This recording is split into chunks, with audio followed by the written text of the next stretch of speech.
Shivanshu recording studio Banawar Bishunganj.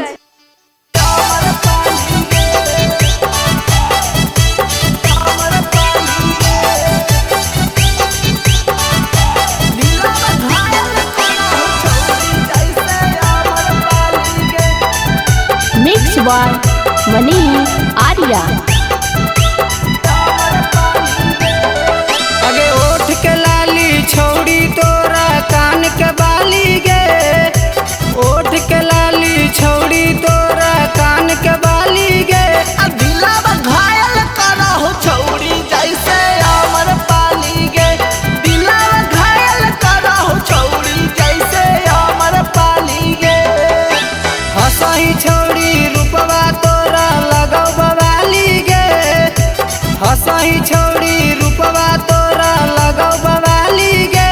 दिलावा घायल करा हो छौड़ी जैसे अमर पाली गे, दिलावा घायल करा हो छौड़ी जैसे अमर पाली गे, अमर पाली गे, अमर पाली गे। दिलावा घायल करा हो छौड़ी जैसे अमर पाली गे।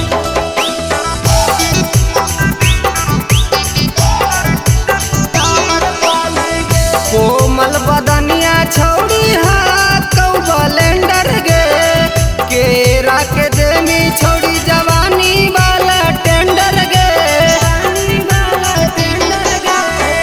कोमल बदनिया छौड़ी कौ ब्लेंडर गे, केरा के देनी छौड़ी जवानी वाला टेंडर गे। फूल के बात देगे छौड़ी हमारा हाली गे, फूल के बात देगे छौड़ी हमारा हाली गे। दिलावा घायल करा हो छौड़ी जैसे अमर पाली गे, दिलावा घायल करा हो छौड़ी जैसे अमर पाली गे, अमर पाली गे, अमर पाली गे। दिलावा घायल करा हो छौड़ी जैसे अमर पाली गे,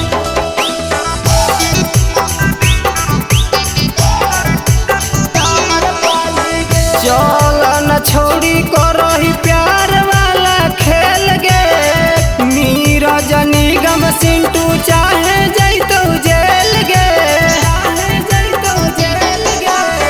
चल न छौड़ी करही प्यार वाला खेल गे, नीरज निगम सिंटू चाहे जैतौ जेल गे।